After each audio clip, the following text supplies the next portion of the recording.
had so many years now with like people like coming up to me like, oh yeah, you're that girl that crashes. And I'm like, I remember so clearly like Sven Martin like took a photo and posted on Pink Bike. I was like, oh yeah, the Norwegian like young girl is like shredding all the jumps. It was like a highlight, you know. I felt like I was riding good. Okay. And then it just wasn't.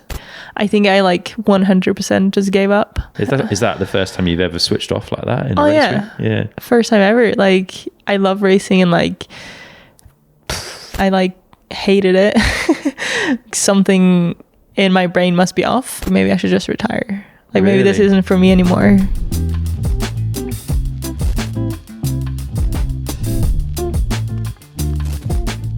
All right, we're in Morzine at Atlas Ryco, the place to come if you fancy a holiday in Morzine or other parts of the world with incredible riding. And I'm joined by Mille Johnset. Have I pronounced that correctly, Millie? Yeah, I always kind of introduce myself differently. Like if I'm home, I would be like Mille Johnset. Okay. But if I'm out and about, I would be like Mille Johnset. Okay. Just because it sounds nicer, I think. Fair play. Yeah, tell us a little bit about, you grew up in Norway, right? In a city in Norway. Yeah, Norway, Oslo. Born and raised. Yeah, is that the capital? Yeah. Okay, so like quite a big city. Yeah, in Norway it's quite a big city. Like general Europe, I don't think it's a huge city. Okay. I think we're about 500,000 people maybe. Okay. So it's decent. Yeah, and what sort of stuff were you doing as a kid? Right? I think you were quite sporty as a child. I grew up doing like all the different sports, but mainly skiing. Because it's like everyone in Norway kind of does either cross country or alpine skiing, and I was always into the downhill skiing. Sweet. Competing or? Yeah. So I skied from 2 to like 15 and then raced from 7 to 15. No way. Or like, raced, that's you. Okay. Like raced within Norway, or did you start doing some international competition? Like how far did that go? No, mainly just like national based. Okay. Because you only start really like going outside to like the FIS ski races when you're like 16 and over. Okay. But yeah, I obviously fell in love with mountain biking around that age, so I kind of had to choose at one point. Yeah. Were you like, you're obviously a good skier, but like how do you think there was potential future there if you wanted to go that path? Yeah, I think I'm obviously really competitive, so I really enjoyed the racing side of it. And I think if I didn't find riding, I would have kept skiing for sure. Yeah. But how good I was is hard to tell. Fair play. Yeah, at that age, I guess.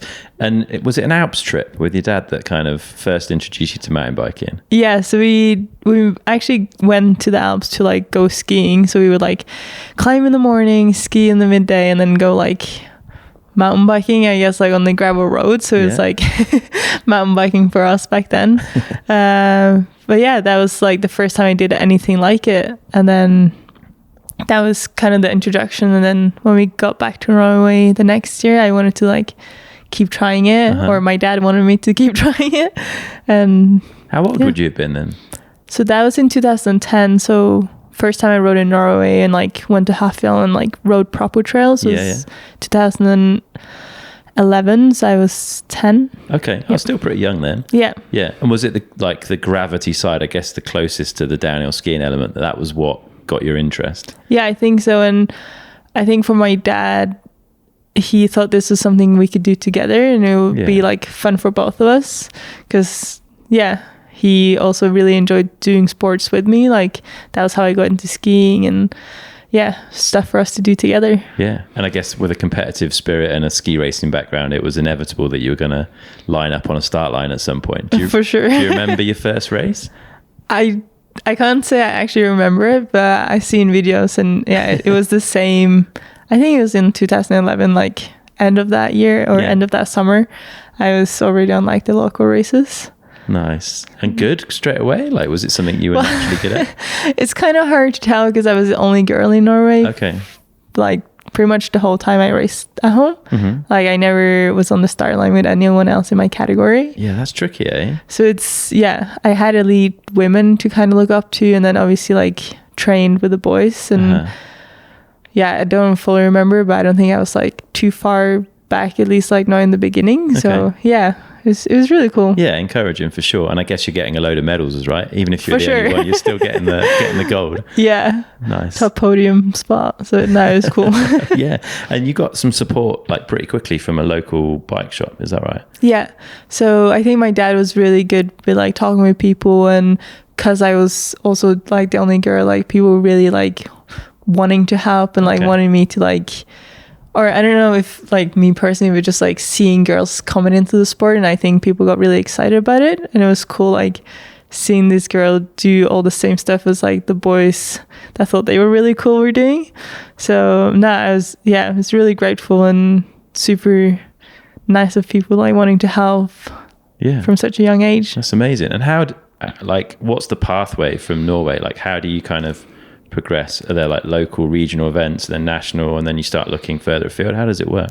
I think it was cool. Like when I started it, the bike scene in Norway was like not big, but like bigger than it is now, or like the last couple of years. And then when I was like 14, 15, 16, like Norway and Sweden kind of came together and made like a Scandinavian Cup. Nice. So it's cool like getting to go to like Åre and like some of the like better Swedish bike parks as well. It was really cool because I think that really helped just like not the industry, but like the scene, like biking scene. Yeah. And then I think we went from doing that to like the IXS. So that was kind of like my pathway out of Norway in a way. Quite a bit of travel though, right? Yeah.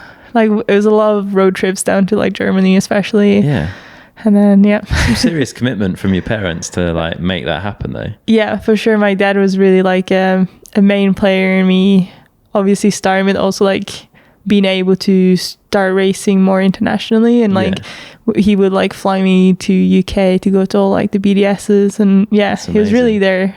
Yeah, and he put a team together, team youngsters. Team youngsters. Tell us a bit about that. So when he started seeing that it was like, this biking thing can like be something, and seeing that it was like a couple of like young talents in Norway, he really wanted to put together a program that wasn't existent in Norway and give like some riders the chance of like having the proper support. Sweet.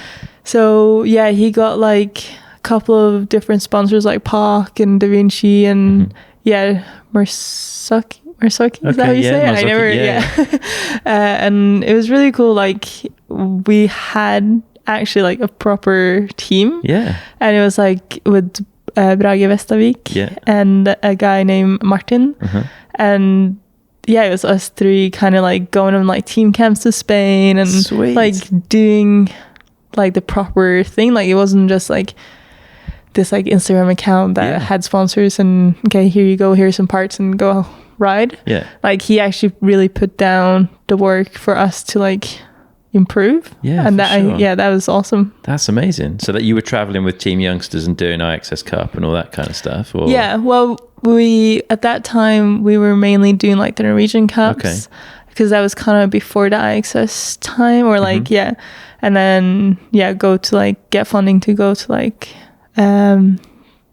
team camps and like fly to Spain and stuff like that. It's really cool. Your dad's a hero. That's amazing. So at some point the Athertons picked up on you and spotted you. Can you tell us a bit about like how that happened, how they approached you? It was kind of a happy coincidence. So obviously we had World Champs and World Cups in Hafjell back in the days, and I was so lucky I got to be like a course sweeper.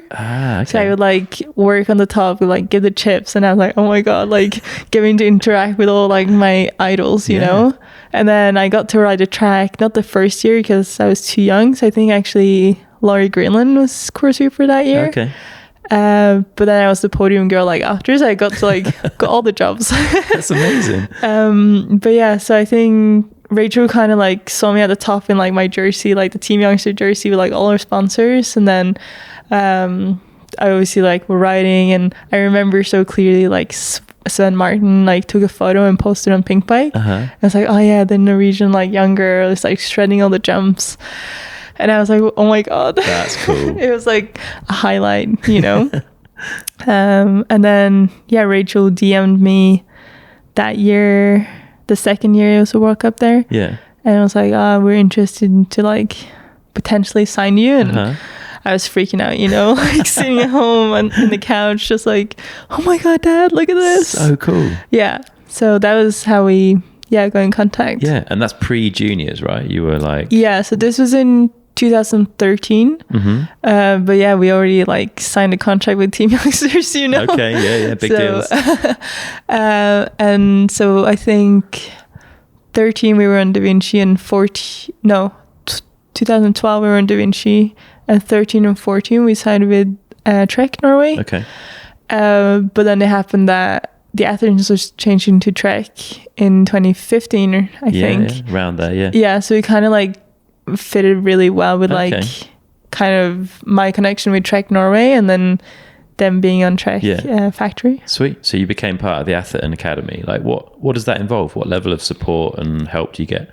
So yeah, I signed with them in 2015, and they brought me to like most of like the BDSs, and then just like I got to come along to some like training camps with like the team, and just like hang around and see how they did things, and it's really cool. Was that a similar time to Cade? Was Cade involved then as well? Yeah. So I think we were both in the academy the same year, but then in like 2017 I assume like he moved to like do race World Cups, and I was still too young, so we didn't really like spend too much time together, but Sweet. And I guess IXS Cups in those kind of years would have been when you met Vali and Anna, which kind of became your kind of group, I guess, that you went through juniors with. Do you remember meeting those two for the first time and seeing them ride at IXS? Yeah, I remember like, because that was one of the first kind of international races where I actually had someone in my category,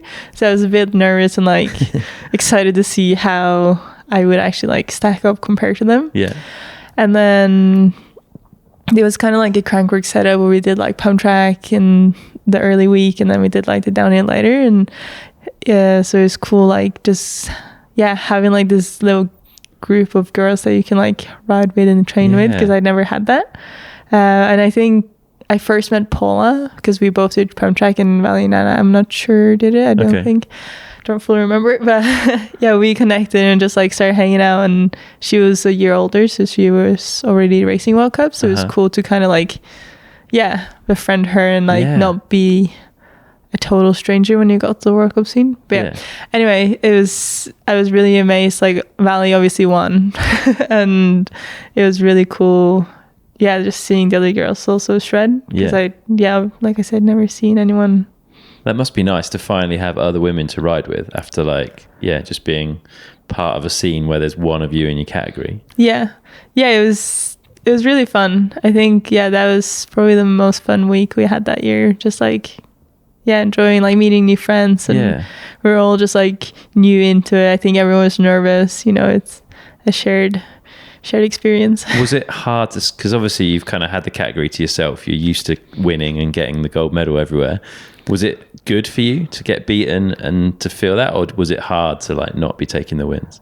I think the hardest part was like everyone at home was like, oh yeah, you're gonna like go to the World Cup, so go to IXS and like obviously win because you win everything home. And I'm like, well, personally, like I didn't think I was gonna come into the World Cups and like winning for sure. I had like a goal of like podium would be really cool, but then I was like, it feels like there's too much like fake pressure, because it's like they don't have anything to build this pressure on top. Like there isn't anyone else at home, you know.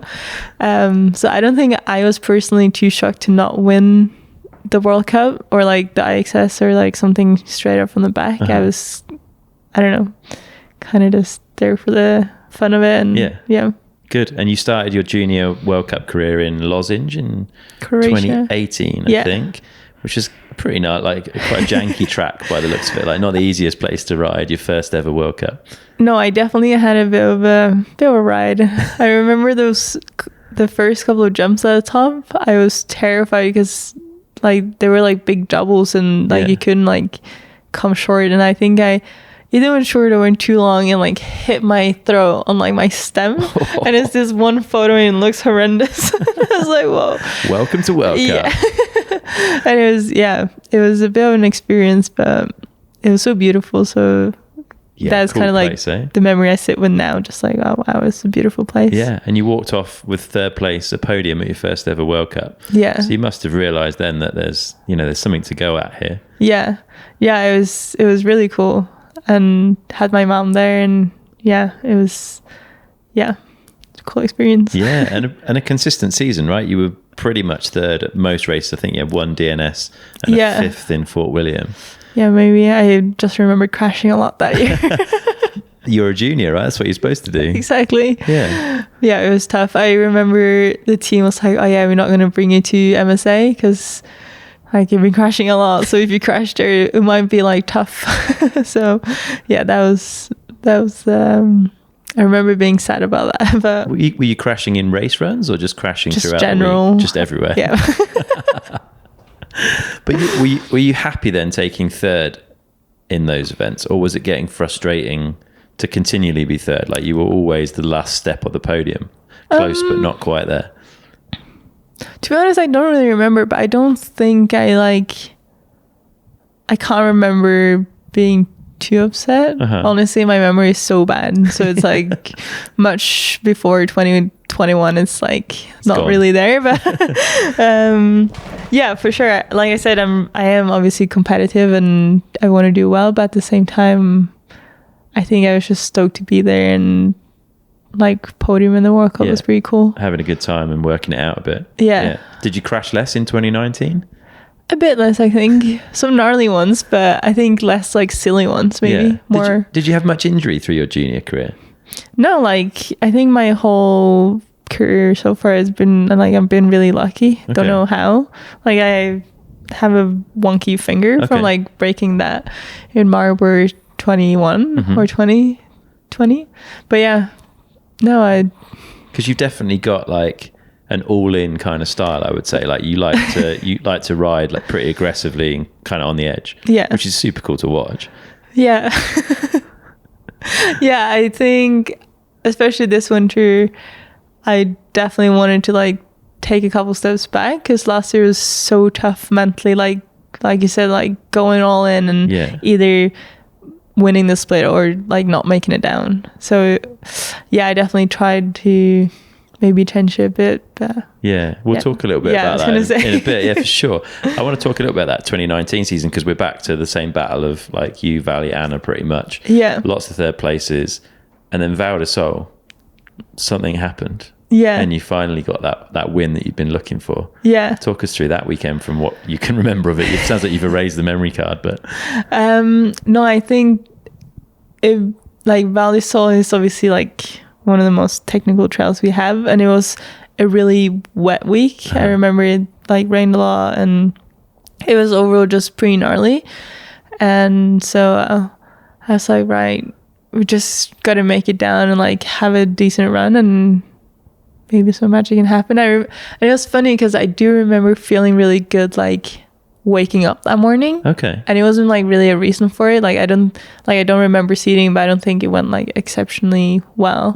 But it's just like I remember looking back at my stories from like that week, and it was just like a lot of like happiness and positivity. Okay. And yeah, and like I said, it wasn't really like a reason for it. It was just good vibes were cool. flowing. Yeah. And like had some family there, and yeah, it was just good to finally tick it off though, right? For sure. Yeah, definitely. Tough battle. So 2020 was for you a move to elite technically, but obviously COVID came into play that year. Like, how did that work for you? Because you've got that excitement and all that work I'm sure you were putting in to get ready for that elite step up, and then suddenly everything kind of just went crazy in the world. Yeah, I think it was funny for us riders in a way because obviously like we didn't really have a summer season, so we had like actually summer we could enjoy in like a different way. Yeah, like I obviously enjoy what we were doing, but it was cool just having a summer to be like borderline normal person and just normal. like we still like did a lot of riding and could just like have fun. And then we obviously got to ride end of the year, and coming in first year elite, I think there is like a whole different pressure. Like there isn't this pressure of like performing like as a junior, like especially when you're like on a team and you have done like podiums and like you said, like the next step is the win, and you kind of like try that every week. Like I think every year of like, or every year race of 2019, I definitely was like, okay, it's time to like get like a bit more in third and second. So then coming into a lead, you're not, or I didn't feel in a position where it's like, okay, I'm going to come into a lead winning all the races. So it was nice not feeling that type of pressure. But at the same time, you obviously also want to show that like, okay, I'm stepping up to a league now. Like here I am. This. So I definitely wanted to like prove myself, but didn't feel the same pressure in the same way. Definitely not. Okay. Like, did you feel less pressure? Was it a more comfortable thing to do? Yeah, because then suddenly like I was in the same category as Rachel and Pom Pom and like all these big names, and you're like, well, there's no way I'm going to beat them. Okay. So like all the pressure is on them, not on me. Yeah. And in the same team as Rachel as well, right? Yeah. How was that? Because I think, is that the only time Rachel's had another female on the same team that she's raced against? I can't think of other examples. Yeah, I'm not sure actually. But obviously, like I said, when Rachel reached out in like 2013, I was over the moon. And I think it was cool or interesting seeing like how she operated, because she definitely has like very unique like way of doing things, and she's obviously been very successful. So I definitely learned a lot being around her. But I think also now being like a more experienced rider, like I understand why it's like harder hanging out at the races, because I would get to races and I would just like come there and have fun and hang out with my friends, but she was very like serious. So it's definitely like coming in thinking like, oh yeah, I'm gonna hang out with Rachel, you know. And then definitely wasn't fully like that, but yeah, it was definitely cool being a good there. Experience. Yeah. Have you picked up much of Rachel's like race process or anything? Are there elements of what you've seen her do that you found work for you, or are you quite different? I think I definitely tried a lot of the things that she did, because I was like, oh, it works for her, so it definitely must be some in it. But I think over the years I learned more to do my like things my own way. But I definitely tried and maybe failed or like learned. Were there particular things that you remember trying that really didn't work for you?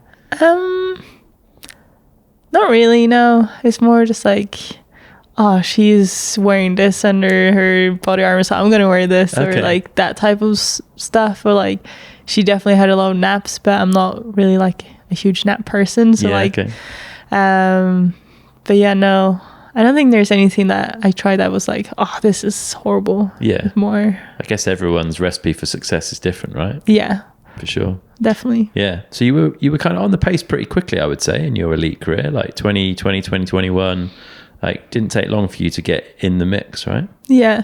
No, I think, especially Marlborough, I think that was the first double race we had, because that year we did like the double headers, like 2 races in a week. And it was a track I really enjoyed. And I was like, okay, well, I'm just going to give it all and like see what happens. And I think I made it like halfway down, had like the biggest face plant down the rock garden, hence when I broke my finger. And then I couldn't race the next that race and the next Marlborough race. So kind of upset about that, because obviously you're only first year late once. So, but didn't quite come together. Not really. Yeah, but then 2021 Leger, I guess, was the first sort of real standout result in your elite career. Yeah, you were 4th after Tani, Miriam, Cami, which is a hell of a roster of riders to be up there with at that time on the podium. Yeah, it was insane. I remember like I was sat there chatting with Tani, and like I was really pleased for her to win, and then obviously like having myself on the podium too, and just crying a lot. What happened? Is it just that you managed to stay on your bike for the week, or is it like something changed? What did you learn? I don't know. I think this style of track really suits me, and I feel like when I enjoy riding, I think it's when I ride the best. So it's just it's really fun here, and I don't know, just get something clicked Just in a way. Good stuff. So you had like a solid rest of the season, like you were a consistent top 10 rider. At the end of the season, you stepped away from Atherton's. Was that like the end of a contract? Were there better offers elsewhere? Like what drove your move away there? I think at that time I've been with the Athertons for 7 or 8 years. Like 8 years or yeah. So I kind of didn't know anything else. Like I was really comfortable there. Like obviously I knew everyone, and but I was just thinking maybe a change would be good for me because I've been here for so long, and maybe if I change something, it would, I don't know, I think sometimes the change is just needed. Yeah, so you felt like you wanted to just try something different. Yeah. And it was the Commensal 100% team, right? That you joined for that season. Quite a lot of change, I guess, like bikes and kit and all sorts of things different. Did it take a while to get to grips with? It was pretty hectic winter because we got the bikes kind of late, so I only had like a couple weeks on my V4, and then the new V5 got released, and we got it like the Monday of the first World Cup. So I remember like Nick, my mechanic, and we had like a day in Andorra, just like basically setting up and then driving straight to Lords. Wow. So it was it was definitely a bit of a hectic start, but it was a good crew though, right? That team, like, it looked like it was a lot of fun. It was a lot of fun. Like, the Frenchies like Thomas and Fricks are like super funny and like still good friends of mine. And obviously Greg Williamson is a really nice guy, and then Angel is very Spanish and his own character. So a lot of big characters, but it was really, really cool crew. Yeah, and a lot of stylish riders as well, right? Definitely. I remember seeing that team like before, and I was like, wow, that's probably the coolest team on the circuit. And it was really nice. It was really fun being a part of it. How was it to go racing for them then? Obviously, like, not a huge amount of prep to get ready. Did it take a while for you in that season to start feeling good on the bike? Yeah, I think so. I think I didn't really get along with the V4, so I was stoked to get on the V5. I like felt way better on that after a day than I did on the other bike for weeks. And then obviously coming into Lords, the first race with the new team, like, is this huge change that I've done going from like a team I know to like a brand new team. I was like, oh, is it going to be the right change? Is it? A lot of thoughts, and obviously like pressure for myself and wanting to show my new team that they did a good choice in like signing me. And the track it's a pretty hard track, honestly. Like, it's pretty savage and physical. But I really liked it, and I felt good kind of the whole week. And then crashed like 45 seconds into my run, and I was like, damn. Here we go. Yeah.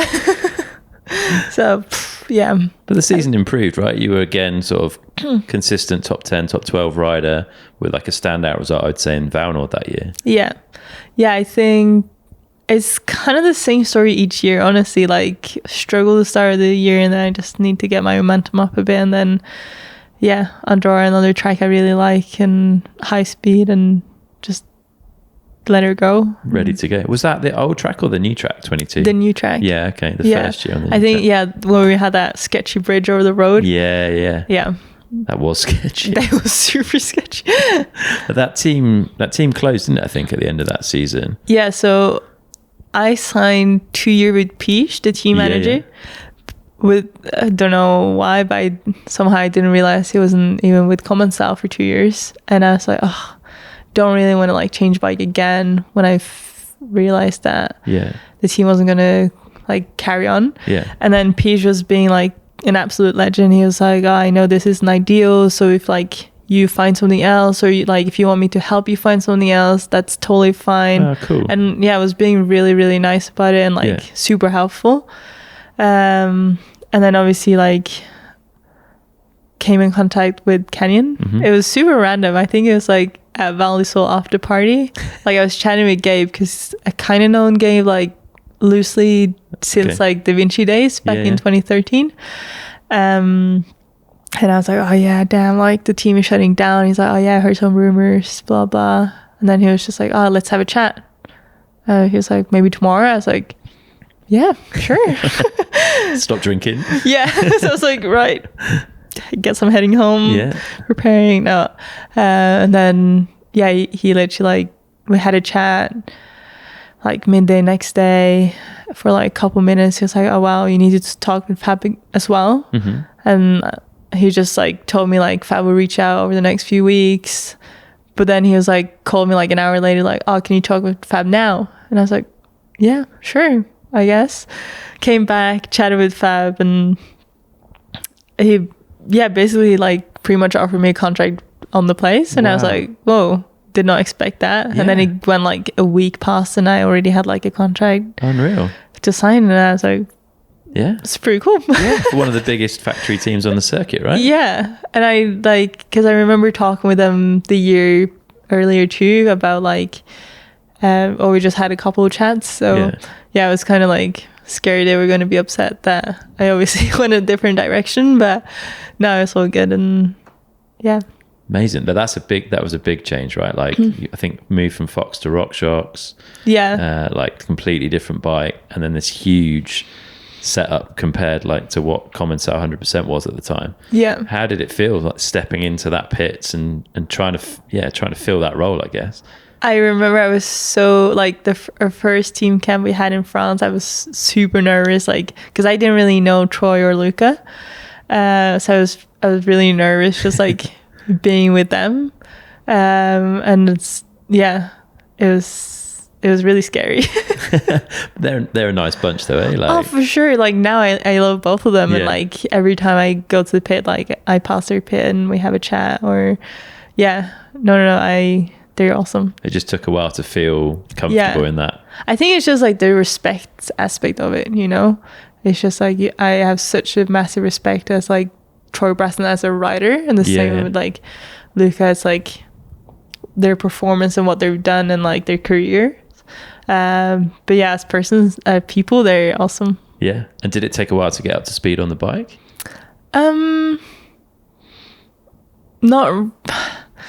Not really. I think it was a bike I got on and it was so easy to ride. Like, Hannes is such a, like, playful and just, like, I think anyone can have, like, a good time of it. But it was just really different from the Commencal. So it just took a while to get used to, but at the same time, not really. Okay. And it was the first year of Warner Brothers Discovery as well, I think. So we had some format changes. Yeah. So you had, like, full team change, bike change, suspension change, and then the kind of new structure of the World Cup. There was a lot to adapt to for you that year. Yeah, it was definitely a lot of tears in Lenzerheide. It was just, very stressful situation because, like you said, it's such a big team. So I wanted to prove to them that, again, they signed me for a reason and that I'm, like, here to perform really well. Yeah. But I think that was, like, almost too much pressure, like, from myself as well. Because I remember being at the top and I was just, like, hyperventilating, like, couldn't, like, keep it together. And really? Just, the race run was horrible. Got to the bottom, I was like, there's no way I'm going to qualify, and then just, like, left the finish and was, like, crying, and Gabe's like, no, it's okay, you, like, have to wait, like, you never know what happens. And I think I got, like, the last spot into, like, both semi and qualifying. But it was super stressful. I think you ended up 11th at that round in the end, so you did make it through. And then you had a couple of bumpier rounds after that, right, where you didn't get through. Like, what was going on for you at that point? I think it was just, like, all the pressure because I felt so nervous in Lenzerheide, and then, like, got in. It felt like because some of the other girls crashed, like, Vali was protected and I think she fell, and then I got, like, 10th in the semi-final or whatever, Q2, and then obviously got the finals and came basically last. And I was like, it didn't feel great. So I was like, right, I need to, like, step up. And then every time I think I need to step up, I just do the opposite. Step back. And get even worse. So it was pretty tough because, like, I knew the pace was there. Like, I could look at my splits and I was like, I had great splits, but then would crash or something. So it was really frustrating. How do you undo that? How do you unlock that? Because you did later in the season, right? The results started to come from Andorra onwards, but, like, how do you release that pressure somehow and get to a point where you feel more comfortable? Honestly, I don't really, like, I never know. It just always somehow happens. But I think both that year and like my second year in Canyon, like I had a lot of fun riding these with the boys, where it's just like, okay, let's kind of forget a bit about racing, just like let's go race, do some like fast fun laps, and that always kind of seems to help a lot. Okay. And yeah, just time as well, I guess, like rather than getting deep into the battle, just like letting it come to you kind of thing. Eventually worked out. So yeah, 6th in Andorra, I think 4th in Leger, 6th in Snowshoe. Actually a really good season for a big team move like that. Yeah, it kind of ended up being it. And obviously I think I wanted myself to do a bit better, but looking back at it, I'm also like, it wasn't like a bad year, you know? Yeah. Kind of, yeah. So okay. You were able to come out and take a bit of confidence from it, right? Yeah. But I guess you felt like you had some work to do to get ready for 24. Yeah, for sure. Because then it's like, it's always different your first and second year, because the first year you can blame it on like, oh yeah, I just changed team and all this stuff. The second year it's like, okay, you've been here, you know how we work, like you know the bike, you know the setup. So it's like, it's kind of no excuses. And then to make that maybe more challenging, 2024, Tani, Luca and Troy all had the new bike. Yeah. And I think you were still on the previous generation bike. Yeah. Was that hard for you to deal with? So obviously like there was a lot of chat about this new bike for like months before we even like saw a bike. So I wasn't even sure like when we were gonna get it, and then started seeing in the group chat like Troy got his like couple weeks before the World Cup, and then suddenly it was like pink bike photo, Tani being on the new bike. But to be honest, like I wasn't really too bothered. Okay. I was, like I said, I already had a year on the old bike, and I was like, I think it would be good for me just like stick with the same and kind of focus on riding and not like getting used to something new again. Yeah. But then Troy was obviously like, oh, this new bike is so much better, like if you can, you should get on it. And I was like, fine. Like yeah. But no, I was happy. Like I didn't feel any type of way to not be on it, to be honest. Yeah. Like even when you saw the results at Fort William, because like both Tani, Luca and Troy all kind of looked like they take a big step forward from that race. Yeah, I think personally, like I felt like I was on speed. Just had like, I think the stupidest crash of anyone that's ever had in Fort William. Okay, go on, tell us about that. What happened? So I always used to have this like special place in my heart for Fort William, because obviously growing up with the Athertons as a team and like doing like most BDS from like 2015 till like 2019, like I went to Fort William every single year, so it kind of felt like borderline like a home track for me. Okay. So I like always really liked it, and then it hasn't really gone my way the last couple of years, so I was like, oh, maybe I don't like it after all.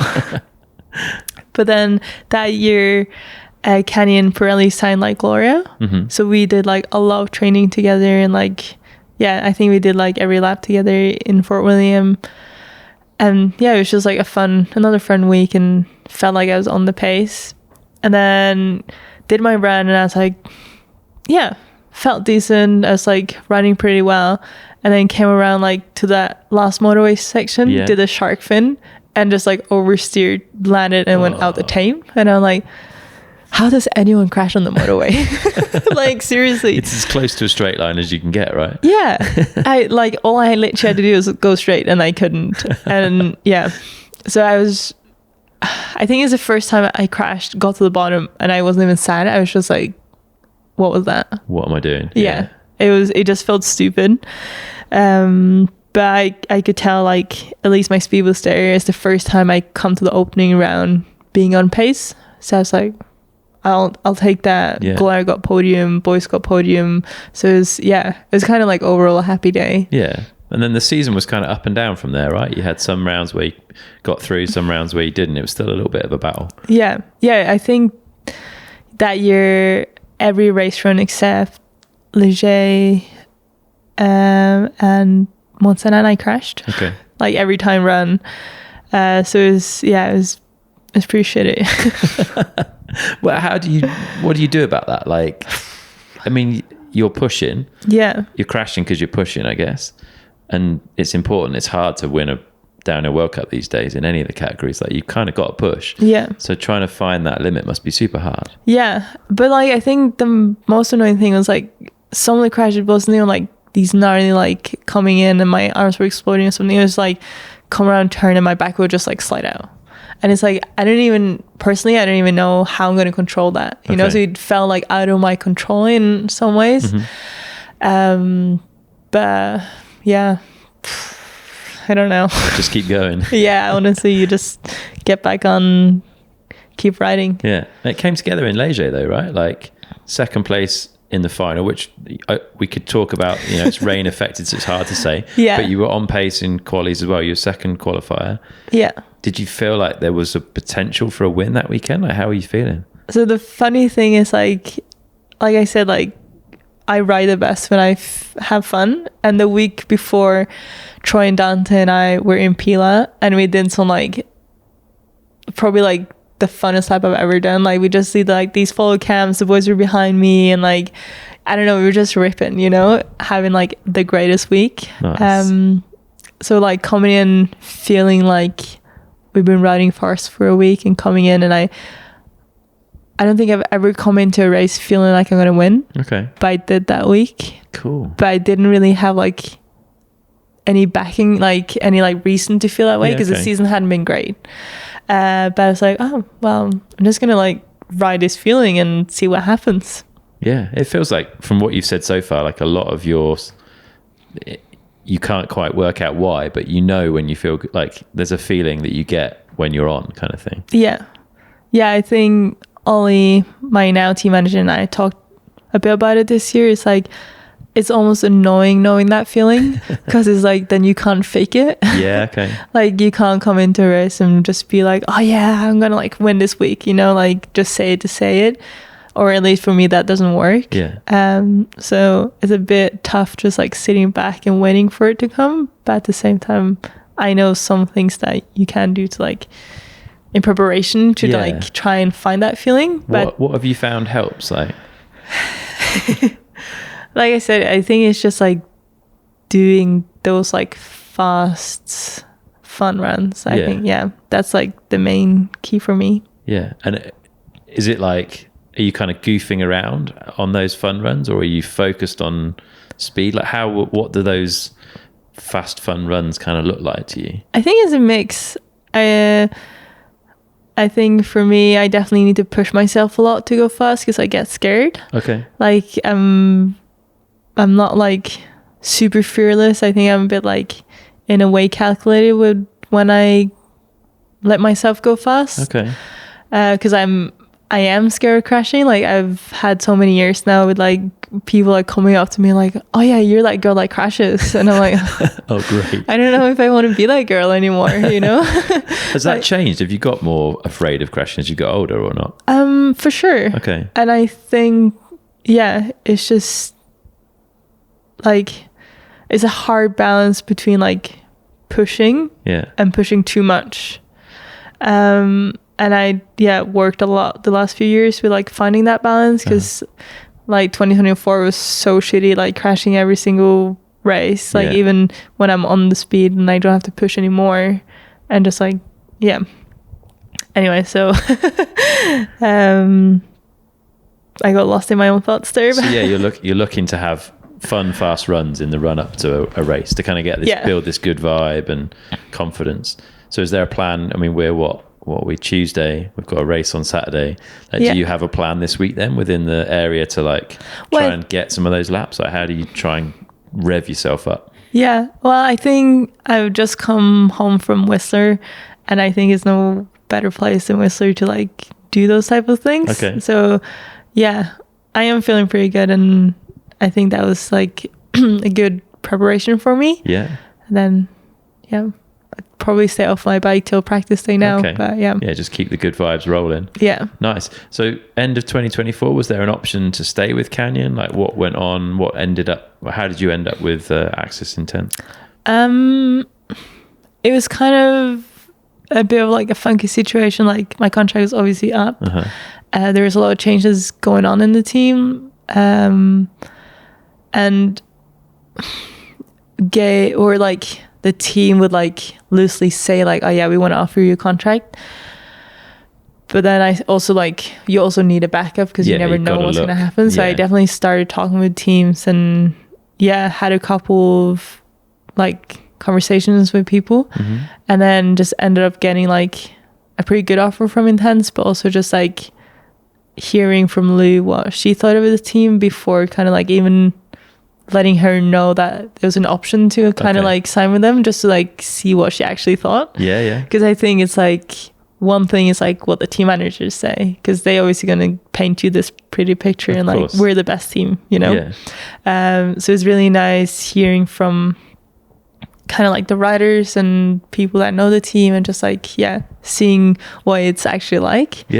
And then I got a really good feeling from the team, and just like got really excited about the whole setup. Nice. What do you look for in a team? Like, what's important to you when you're having those conversations?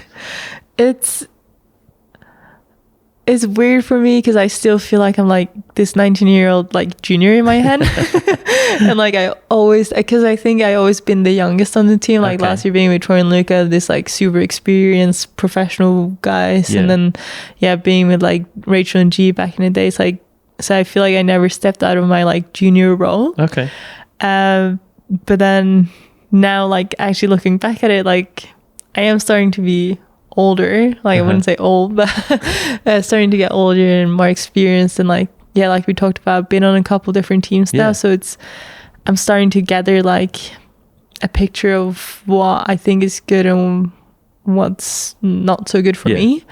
But I think overall, just, like, the performance side of what Ollie kind of like talked about a lot when we had meetings, and honestly like them having Lou and like another girl that is such a talented writer really like was kind of like two of the main things that like drove me in that direction. So you and Lou have become really good friends, right?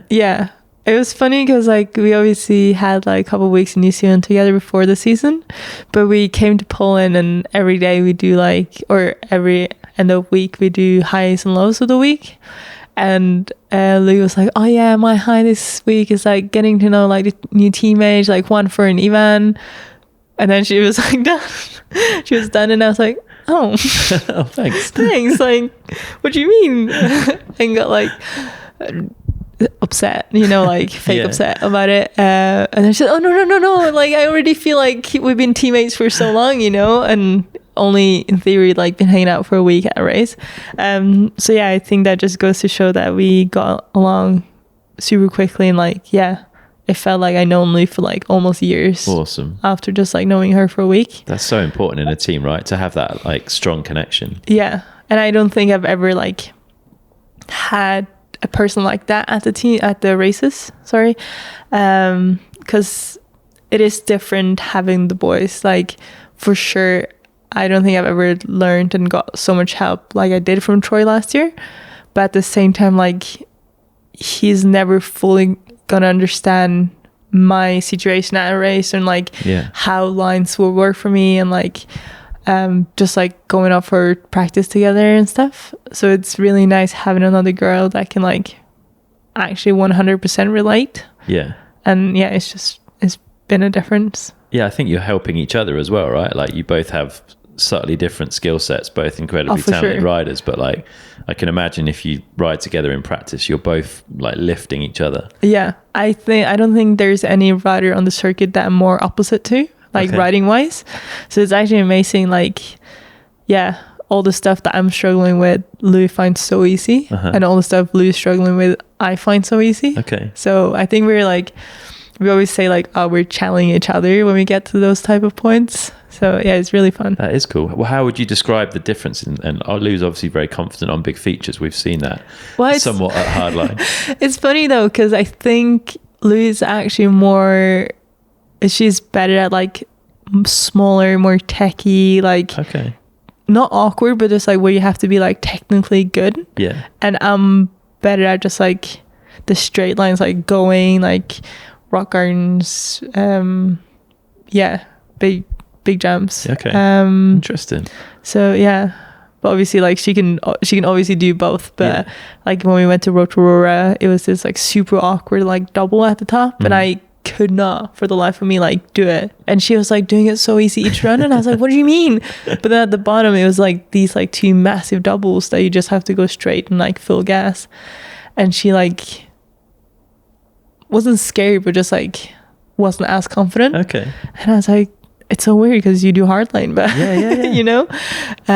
So yeah, it's interesting. Yeah, that must have been cool watching hardline. It was amazing. I was in Canada, so I was like staying up and waking up super early, just like, I want to see my girl do this shit, you know? And I was so happy for her and super proud. I felt like that, almost like a big sister in a lot of ways. Or like, so it was really cool. Very cool. Would you ever want to have a go? I definitely had like a massive FOMO this year, just like watching it. I was like, oh, I wish we could do it together because, But it's a bit of a dream. So if the invite came, you'd be a yes? Oh, for sure. Okay. Yeah, I tried to get an invite actually to Tasmania last year, but obviously a lot of girls want to do it now, so it's harder. Yeah. But no, I would love to go. Awesome. Well, that's good to know. So yeah, pre-season, obviously you spent a bit of time in New Zealand. I think you had a team camp in Llangollen. You came over to Wales. Like, how was it getting up to speed on the bike? Because again, big changes, right? You've moved to Intense. You've got the completely different suspension with the XT. Like, talk us through getting up to speed on the bike. Yeah, so I was in Canada before New Year's, and they shipped me like a stock M1 there, and then had it for like a couple of weeks, and I was like, wow, this bike is sick. Cool. And then they would kind of like talk of us getting the gearbox, so I put some weights on the bike just to like kind of mimic the weight and just how it would feel, and I was like, wow, this is insane. Like I said, like the Canyon is so playful and easy to ride, so it was definitely a bit of like a harder bike to ride, but for like racing, I was like, wow, this is going to be insane. Yeah, it's like it's a bike built to race. So it was awesome. And it's quite heavy with the gearbox, right? Like even like the stock one is pretty heavy. Because the Canyon was a full carbon frame, and now I'm like a full aluminium bike, so it's so but you find that weight's helping? For sure. I think you need to learn how to ride in a way, but it's insane. And what about the gearbox itself? Like, does that take any getting used to, like the shifting and all that side? Yeah, so I almost got like flashback to my Commencal 100% days, because we got the gearbox bike the Monday before Poland. like we got to Poland, rode it on Tuesday, and then I had track walk on straight in Thursday or something. So it was definitely a bit of a like hectic situation, but I think we all were very like, we want to do this and we want to ride the bike, because when we went to do the BDS in Fort William, we were still in the M1, and I had a bit of a crash and like broke my finger, and then I got sick, so I didn't ride from then till Poland. Okay. So I was like, well, doesn't matter, like I can't barely remember how my old bike rides, so might as well jump on a new bike. Let's get involved. But yeah. Interesting. And how do you feel about this 100k purse? Because you've got to be one of the favorites to go and take that. Like, it's a nice sum of money. Yeah, I think I definitely thought about it when we like started thinking of the idea of riding the gearbox, because I was like, I don't really know, like jumping on a new bike so close to the season, and like I know I struggled to like fully get used to bikes, so I knew it was kind of like a bit of a risky deal, but it's obviously exciting.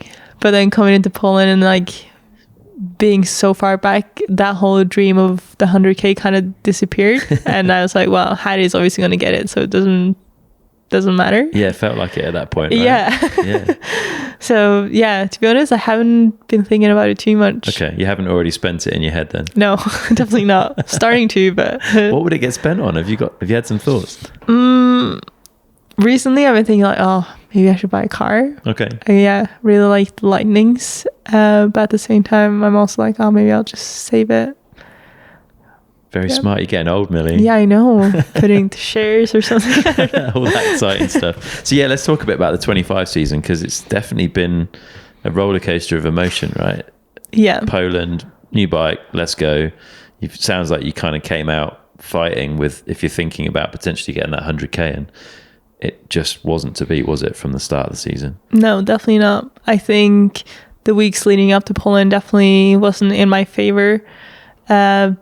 But also, like, with me going to a race, like, I'm never going to be like not trying.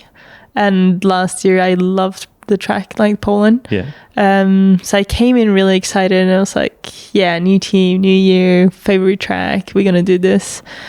And then it was definitely a bit of a, like, getting used to the gearbox. So I wouldn't say we struggled, but we had some challenges in Poland because the weather was just absolutely terrible.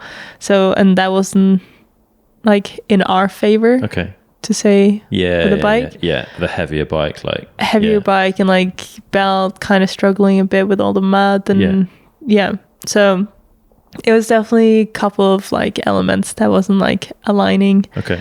But I would never have thought that was going to be like, I think first day Q1 I was like 28 seconds back or something. I was like, whoa, what's going on? Something has changed, you know? Like last year getting top 15 was like the easiest thing. Okay. Top 10 was like, I should at least be top 10, but like even like 20, 24, like I could crash and like get in the top 15. So I was like, well, something's happened here. Yeah.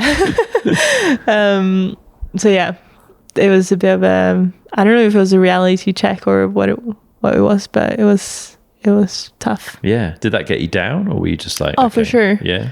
Yeah. No, it was time training. I was 28 seconds back. So after time training, I think I like 100% just gave up. Okay. Like I didn't even come into like quali day thinking I'm going to qualify. It was just like, okay, let's just get through this day and leave. Yeah. It's too much time to close. Yeah. Yeah. Yeah. Is that the first time you've ever switched off like that in a race? Yeah. Yeah. First time ever. Like I love racing, and like I would never thought that would ever happen to me. Yeah. And that, like, talk a bit about how you analyze that afterwards. Like, it must have felt bad for you to walk away in that way, to just kind of back down and be like, it's not on. Yeah. I remember feeling really like embarrassed, just from like, for the team, for like myself, for like all the people that helped me to get to Poland that year. And it was just, I was like, what am I doing? Like, yeah, it was really sad, honestly. But then it also just made me see that one, we can't give up, and two, it can't get any worse. Okay, yeah. So, like no matter what happens at the next race, like it can't be worse than this. Yeah. So, and you've got a good team around you as well, right? Like, you've got good people that have got your back, like Ollie and Joe. But it was like, it was tough because I don't think like the way that Ollie and Fabian manages couldn't be like any more different, you know? So it's like, Ollie would be like, when I was crying in the car on the way to qualifying, it was like, it would be all right, you know? It's almost like, just think happy thoughts and everything will like sort itself out. And I was like, what's going on? Like, how would Fab have approached that? We don't have to talk about that, but Fab's very direct, eh? Like, yeah, Fab is like, it's his way or the highway, like it's his way or no way, you know? So Ollie's very like, he thinks everyone needs their own way, and like everyone works differently, and I think probably a bit more like that too. That's helped. Yeah. So coming into Ludenville then, were you feeling in a better headspace? Were you kind of ready to give it another crack? Yeah, I think I was more excited because, again, Ludenville is also one of my favorite tracks. So it was kind of tough because it was like, why does it have to be this early? Okay. But at the same time, also like, it's a good time for me to turn everything around. Yeah. And then, so I was just excited, to be honest. Yeah. And again, it wasn't the easiest of weekends. There's a bit of a theme here. Yeah, it's honestly, I don't even know how it can like be such a like huge difference from like a race to another. Yeah. Like, because we're obviously going to get to it later, but like I haven't done that much different throughout the season, you know? Okay. So it's a bit weird, but it was, yeah, Ludenville definitely hit my heart really hard because I love that track so much. So it was really tough not being on pace, and especially because I think I felt on pace, like I felt like I was riding good. Okay. And then it just wasn't. Yeah. And so it wasn't mistakes or like bad setup or anything like... Not in particular, no. Okay. You just didn't... The speed just wasn't there. Enough. No. That must be hard to deal with because... Oh, it's the worst. Yeah. You've not been in that position much, right? You've always been like... I always had speed, but maybe something goes wrong. Yeah, exactly. Whereas this time it went right, technically. Yeah, I felt like I rode okay and it should have been enough, and then it just wasn't. Yeah, it's really tough. Is that harder to deal with than the Poland thing, or like? Yeah, because Poland, I gave up. Yeah. In Ludmilla, I was trying. Yeah. So it was like mentally, it was way harder. Uh-huh. Yeah. So is the situation like the place your head's in? Is it getting worse at this point? Like as the season progresses, are you finding it harder and harder to deal with mentally? It's yes and no. Like it's definitely not motivating. Yeah. But at the same time, I think I'm just like the kind of like the red thread through like the races was just like I was really embarrassed because I felt like I should be qualifying, and I shouldn't be struggling to get to the final. Yeah.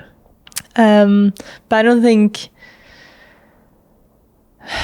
it definitely didn't help. And most weeks I was like, maybe I should just retire. Like maybe this isn't for me anymore. Because obviously like I'm feeling great. I think I'm riding well, but I'm not. Yeah. So my like something in my brain must be off. Yeah. And I never said it to Ollie that I like hated it. But you got to that point with it. Yeah, I was like thinking like, well, worst case, I just have 2 years left because I signed with the team for 2 years. So I obviously have to be here, or maybe I can just like somehow get out of the contract by the end of the year. Oh, it's got pretty dark then. Yeah, it's pretty sad. Yeah. So yeah. Do you look to like? Do you retain trust in the process and keep turning up, doing the same thing, and hoping for a result that goes your way, or do you start looking to change things? A bit of both. I'm very like superstitious in a weird way. Okay. Where it's like I have certain things that, if I do this, it's gonna all go to shit, or if I don't do this, it's not gonna work. So if I like at a race weekend, I like wear sets of gloves and I crash, like those gloves are cursed. Even though like I can wear the same kit. Yeah. Or like if I have a pair of trousers that I did well in and they're ripped, like I have to wear the same trousers. Interesting. Yeah. They become lucky. I like it. But no, I don't know. I obviously like kept showing up, and I'm still here. Like I don't think I've ever thought like I don't want to go to the race. Yeah. But it was more just like I'm not here to like be 15th or be 20th or even like just be 10th. Like then I might as well like quit. Yeah. Because I want to. Yeah. No, at some point, like probably not today or tomorrow, but like I want to be the best rider, and I want to be like up there with the other girls, like fighting for like the top spots. Yeah. And if I'm not, like I might as well quit. So you had to work through Leogang and Val d'Isole, which again didn't go your way. Yeah. Trying to remember Leogang. You blanked out all these painful honestly, memories. I'm like, don't need to even remember these, but yeah, Leogang was also like the same as Ludenville. Like I felt like I was running well and felt on speed. Uh-huh. And yeah, honestly, I thought I would be. So it's a bit weird. That very tight margins on that track, though. To be fair, like you didn't have to be far off. Yeah. To be a long way off, if that makes sense. Yeah, exactly. It was just tough because, like, obviously, like Lou and I were doing all the training together, and like I would like drop Lou, but then we would get to qualifying and Lou would be quicker than me, and like we would kind of like, not in a rude way to her, but we would both look at each other and be confused. Yeah. And I would be like, why can't I, like, normally like I'm so good at like showing up for timed runs and like being there, but I just couldn't. And I was like, whoa. Do you think as you continue to not get what you want, was the pressure mounting? Like, were you coming into a timed run with more and more pressure every time you did it? Or were you just getting more and more kind of distraught and trying to understand it? No, I was like, well, surely this is going to be the run. Yeah. That's let's go. Yeah. Yeah. But it just never seemed to come, because obviously by that time I'd done like, in Leogang, I done 6 time runs, and like Val di Sole, we done like 8, because I've been in every single Q2. So it's like we're starting to do a lot of time runs by now. And I was just waiting for like that one time to be like, oh, finally.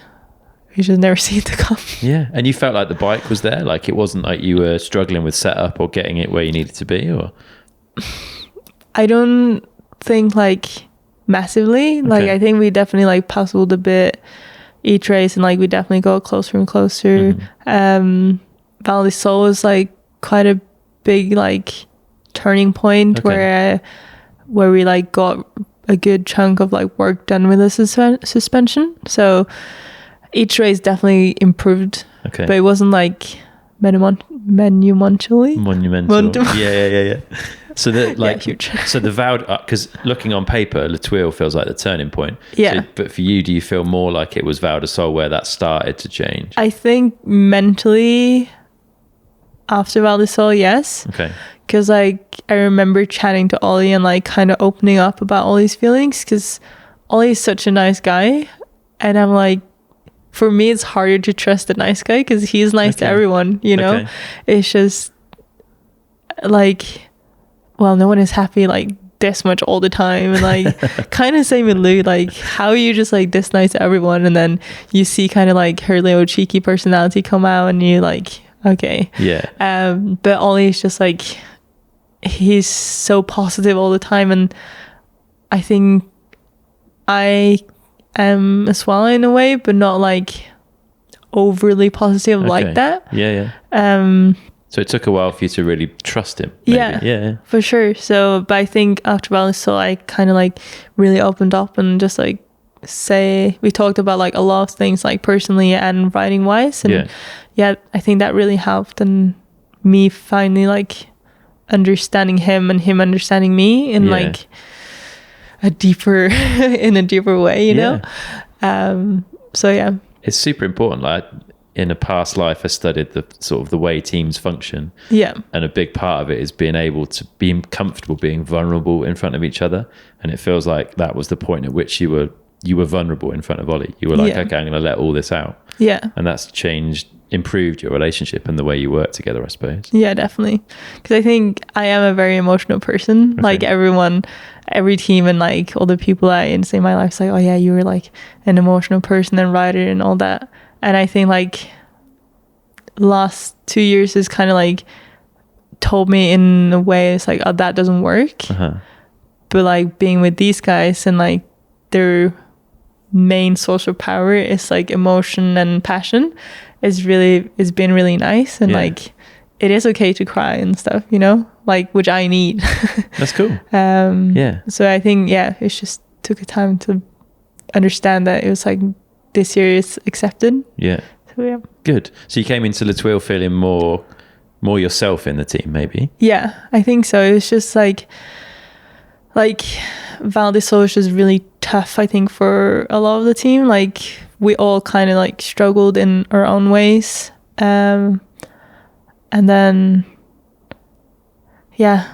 just felt like it was nice coming to a new place that it was no emotions connected to La Tuile because we never been there. And I was like, I'm going to try and come in with more like a neutral emotional state, just like not have so much expectations and don't like, just go there, ride a bike and see how it goes. And it turned out all right. I was on track with Ollie at some point throughout the weekend. And he said to me very confidently, Millie is going to finals this week. Like, he knew it was going to happen. I felt really good and it was a really fun track again. And I tried to not think too much about it, but I was like, I think we can do it. And you did. Did that make a big difference to how you felt? Oh, for sure. it was funny because I was really upset because the last the last 3 races, Lewis qualified and I didn't, and she was so sad that I didn't make it. And then the one time I finally make it, she didn't. So I was really upset, and it was like, yeah, that quality day was hard to actually enjoy it. Okay. But then obviously I was so stoked to like be able to ride my bike on the finals day. Yeah. Sorry. But it was way more stressful than I thought it was going to be. Because Lou was like, oh yeah, when you get there, it's like all the pressure is gone and you don't have to qualify anymore. Like now you can just like ride. And I think those 2 runs I had in the morning was the 2 most stressful runs I had like the whole week. It was horrible. I did not like it at all. Really? Because you suddenly felt the pressure of a final ahead of you. For sure. Yeah. And like I said, I'm competitive. So when I'm finally here, like I want to do well. Yeah. And then, yeah. But a big leap forward. Definitely. Yeah. Huge. Were you glad that it was back to back and that you could keep that momentum going through to Andorra? I think so, yeah. It was nice bringing some like nice positive feelings into a race versus just like sadness and depression. And you guys did the helmet cam for the team as well in Andorra. Was that first or second run down? First run, yeah. So that's like Lou and I did it in Liugang and it kind of like took off. Yeah. And then obviously like Joe does it every run, but Joe sadly didn't make it to Andorra. So we were like, hey, the first like proper professional, like then it's gonna go on pink bike in 510 and like all Joe's kind of like usual spots. But we kind of regardless just started making it into like a tradition where Lou and I do a full run first run, because I think it's like just a good thing to do. And some of the rounds we haven't even chatted, but like Andorra I think we did, or maybe we did, I don't remember, but anyway. You did. Is that like, do you think doing that head cam run at the start of a week like that, with that pressure knowing that it's going to go out on the internet and with all these brands and stuff, do you think it maybe just forces you to ride a little bit faster and harder from run 1? Like yes and no. I think not really, because it almost takes the pressure off, because like this is like the one run we can just enjoy and have fun. Because all the other runs, like you have to put a purpose into it, because you only have a limited time like to practice, and you only have a limited amount of runs you can do. So this like first run is our only run we can just like fully like enjoy, don't even care about lines. So no, I think I know I really enjoy it, and I think Louis starting to enjoy it too. Sweet. And was the good vibe there? Were you feeling it? I think the whole team was feeling so pumped. Even Oscar was like, I'm gonna like get in this week, and like Juanfer is crazy, like his kind of like strong side is the high speed full gas type of tracks, and he had also a pretty good week. Well, not a race run, but like qualifying in La Tuile. So incredible. The buzz in the team must have been like, it was high. Wild. Like Ollie, I've never seen Ollie on the TV so much. Like, no, same. It was brilliant. And you get dragged into it, I guess. Like. For sure. I think, all the people in the team, they really bounce off everyone's energy, and it was just overall like a big hype. So were you going into Q1 confident you were going through? Were you going into Q1 thinking you were going to win it? Like, where was your head at? I think it all started in time training, because time training is always such a tricky one, especially for us girls, because we're only like 20 girls, so it's very big. Like if 5 of the girls don't do it, like it's a huge difference. If 5 of the boys don't do a time run, like you can still see where you're at. So I remember doing like a time run, like I did like 4 full runs or like 3 full runs, pretty like back to back, and the first one's like pretty decent, like it's kind of up there. Then another one, it was really good, like I think I was like P2, and I was like, whoa, like is all the other girls just not really like going for it, or am I just really on, like you start questioning everything. So it's kind of hard to tell, but definitely it was definitely a bit of a confidence boost. And then to take third and go straight through Q1, like for the first time that season. That was must insane. Have been so stoked. I was actually over the moon. It was insane, because I dropped pretty late too, because obviously my overall is pretty low now. or pretty high. So I dropped like maybe like as the 15th person. Yeah. So like it wasn't that many people to come after me that would like bump me out. So like come straight to third. I was like, whoa. One, not having to do like Q2, but also like being up there. Yeah. Was insane. And the team were there as well for you, right? Like stoked to see it. Yeah. Ollie was, but it was kind of nice in a way because Ollie didn't look surprised. Okay. And it was like, yeah, I think I was a bit in shock, but like, yeah, he was just. He knew you were going to do it. Yeah. Yeah. So it was really cool. But again, like Lou didn't qualify, so I couldn't like fully celebrate because I really wanted us both to be there. Yeah. But then she like comes down in Q2 and get P1. So we were crying so much, like ugly crying. It was really bad. Classic. But it's cool. It's nice to see the emotion. As a fan of the sport, yeah, I love it when you can see how much it means to people. Like, yeah, it makes it special for us. I think we really start to understand like how big a deal it is. Yeah. It's not just a job, is it? Like it's more than that. No, for sure not. I think we put in so much like of our lives doing this, and it's like it seems crazy because we do 7 or 8 like races a year, but like we spend our whole entire year in life just for these 8 moments. Yeah. So it like when 4 of them goes to shit and you only have 4 more chances, like when one of them goes really well, it feels amazing. Yeah. So how did it feel lining up for your race run? I was so nervous. like probably the most nervous I've been ever. And Ollie was like, it's funny because if you're like 20th, you get really upset. And if you're 3rd, you get really upset. But when you're like 10th, you don't really care. And I'm like, yeah, it's weird. It's weird. But I would definitely prefer, being upset because I'm 3rd rather than 28th. Yeah, for sure. But no, I think most of the like nervousness came because I knew I actually had a real chance of doing well. Yeah. And I can't remember the last time I qualified P3, or like if I ever have. So it was a pretty special day. Yeah. Do you remember much from the run?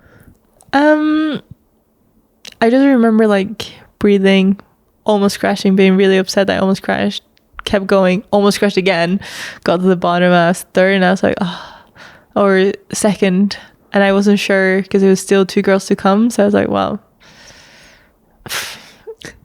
it might be like 4th is amazing for sure, but like it's not a podium. It's not a podium. Yeah. So I was definitely happy to get down and like complete a run and complete a final and like be up there, but it's also like it's not a guaranteed podium. So it's a bit of those feelings in the back of my mind. Did you feel like you'd thrown away some time on the hill then? Yeah, for sure. Yeah. So I was a bit upset because it was like the first mistake I did was like before a long straight. So you kind of like, you need to have all the speed that you can before the straight. Yeah. So I felt like that was at least 0.2, which I was behind Vali. Yeah. I don't think it would have been like 2 seconds, which Tani beat the spy, but yeah, I definitely felt like I'd wasted a bit of time there, but yeah. That save near the bottom was impressive. Did it feel like a big moment to you? Oh yeah, it felt huge. I was so happy that I stayed on my bike. All the bench pressing over the winter was well worth it, hey? Unreal. But that seems to be like your style does seem to be on the edge, right? Like that's where you and ride. I mentioned a bit earlier, like I think this winter I've been so in the headspace of like I need to like step it back. I need to like not crash. I need to like calm down. And I've been trying to approach this year in such like different way that doesn't fit my style. Uh-huh. And it's just been like forcing me to try and ride totally different. But it's like the way I've been riding and my style has obviously worked so far. Yeah. So like, why try and change everything? And I think Ollie kind of had the same realization with Juanfer, because he was like, oh, Juanfer, you need to brake more. Because he's like, he almost never brakes, and then he has like all these huge crashes. But then he started like braking and he almost brakes too much, and then he goes slow, Yeah. So it's like, it's hard to try and change people's riding style to what you think is the better. Yeah.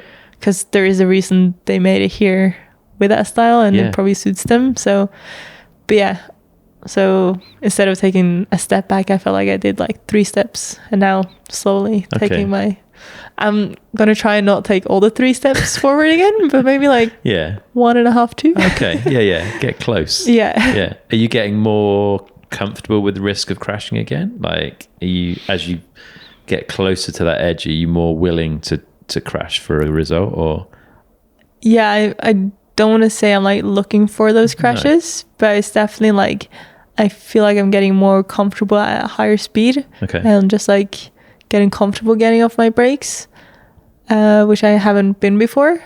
And then if that leads to crashes, then okay, but at the same time, like I'm definitely not looking for it. You know? No one's looking, right? But, well, maybe there's a few riders that would ride like that, but class. Yeah. And then you've come out of that like first chunk of the season. I guess we've got this big break in the middle to try and keep some good vibes and momentum through. And you spent a big chunk of it, if not all of it, in Canada. Yeah, and you've had some good success over there as well, huh? Yeah, it was kind of fun.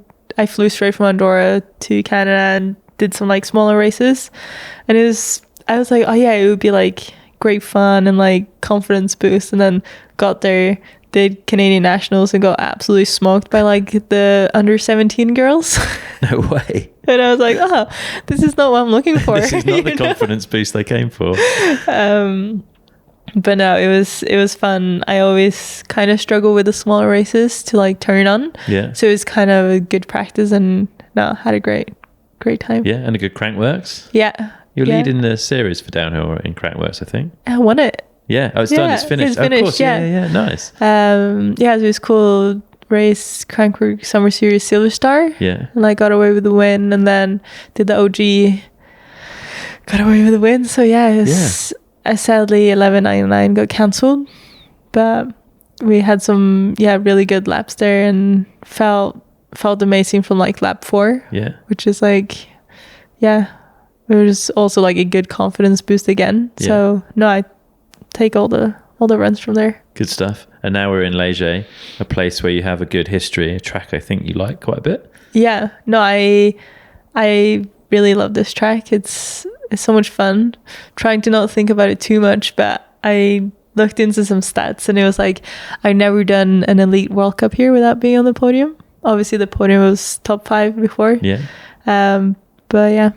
So trying to not think too much about it because that's one of my curses. But at the same time, definitely take the confidence into the week. Yeah. And Joe's back with the team after his knee injury. Juanfer's back as well. He had a bit of an injury. Or no, so sadly Juanfer won't be joining us this week. That's a shame. Yeah, he had a bit of a setback in his knee injury. So no. Yeah. Sorry to but hear we that. have another girl joining us, Mila. Okay. She's from Indonesia. Oh, cool. So yeah, she only got on the bike like last week. So I think she's still like getting used to it, and obviously like I know it takes time, so I don't think there's too much pressure from the team at least on her this week, but it'd be really exciting seeing how she does. And her first World Cup, I think so. Okay. Yeah, I believe so.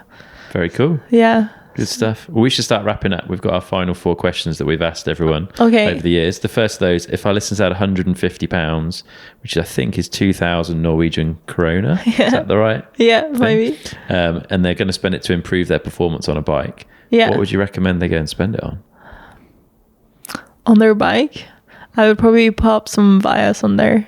Some what, sorry? The EXC Vias. Ah, the fork. Yeah. Oh, you can't get £150. I don't know how much they'd be like 1,000. Okay, shit. 100. Oh yeah, 2,000. I was thinking 2,000 pounds when you said kroner. 2,000 krona. Yeah. I don't know what currency you operate in these days. I don't even know. Canadian dollars, euros. Euros. I don't even know what you can get for it. Not much. It's a hard question. Would you get some high rollers? Yeah, you could get a set of tires, I think. Yeah, I think I would get high rollers because they're just so versatile. Just do everything tire. Yeah, basically have them on my bike all year round. Okay, yeah, good answer. Yeah. All right, second one. If you could wind back the clock and sit down with yourself age 16, what advice would you give her? Don't follow everyone else. Yeah, just be a bit more confident and believe in yourself, because I feel especially as a teenager you look at the people you think are cool and you just like try and be like them, but then you grow up and you realize they aren't actually that cool. They're not that cool. No. I like it. We won't name any names. No, it's good. All right, third one. If you could have a coaching session with anyone, past or present, who would it be and what would you want to learn from them? Honestly, I'd probably pick Ollie. I know he's a bit biased because he's my team manager, but we had a couple of... That's actually, I think, one of my turning points as well. Like in La Tuelle, we had some coaching sessions before riding, and the same in Andorra. Yeah. And it's just like, it's kind of the most basic things you could like think of, but they're like, they work. And yeah. Coaching sessions on the bike or off the bike? On the bike. On the bike. Yeah. Yeah. Were there certain pointers that you found really it was helpful? like, silly things like riding down the stairs. Okay. And I was like, what are we going to get out riding down the stairs, you know? And then he like explains things in a way where it's just like, it makes sense. And you're like, oh, why haven't I just done this? It's like so simple. Yeah. And then you transfer that to the biking and it's like, oh, so then I can ride 15 seconds quicker. So basically everyone needs a session with Ollie. Everyone needs a session with Ollie. I've done some coaching with Ollie and it definitely sped me up. I'm not sure if it was 15 seconds a lap quicker, but he's good. He's very good at it. Yeah. Fair play. All right. Last one. What's something you do every day that you feel benefits you? Just actually taking some time to breathe. Okay. I know it sounds silly, like we all breathe every day, but like trying to just like be a bit more present and do you do like a conscious, like a breathing pattern, or is it just finding some time to focus and chill? Bit of both. I'm trying to not be like, it's a certain thing I have to do, because then I don't like it. Okay. Like when it feels like training, or when it feels it's like a chore at that point, like right? a chore, then I hate it, because I'll do it like 3 times and then I'm like, okay, well, this is I know how you feel. So it needs to just feel very like natural and feel effortless in a way. But I think every time I ride my bike as well and I get scared or I'm nervous, I just breathe a bit like extra. And then I feel like on it. And then I feel like I get this like extra little superpower where it's like I'm invincible. Interesting. I did some coaching once with someone that said, like, if you're getting to a feature that you're kind of nervous of, breathe out. Because you said the thing you'll do and you won't realize you're doing is you'll hold your breath until you're beyond that feature. Because your body will always breathe in. And then you get tense and then you're more likely to crash. Whereas if you can breathe out, it like relaxes the body and you'll do a better job of riding the feature. Easier said than done, but like for sure. But makes no, a lot of sense. It's funny because I always wear a GoPro, so every time I like come into a place I'm scared, I'll just like, I can hear me like doing it, but it's not even like conscious. I'm just like, but not hyperventilating, but like Interesting stuff. Well, it's been absolutely fascinating, Millie, hearing your story so far. I'm sure there's a bright future ahead. I'm glad that you haven't made the decision to quit and and walk away from mountain bike racing, because we always enjoy watching you on race day. Thank you. So all the best for the rest of the season. If people want to follow you, where should they be looking? Instagram, a bit on TikTok, not so much, but and every now and then I pop a GoPro off on YouTube. So sweet. We'll stick links to all of that in the show notes. People can find it nice and easily. But have a good weekend, Leger. Enjoy the rest of the season, and we'll be watching. Thank you. Cheers. Bye.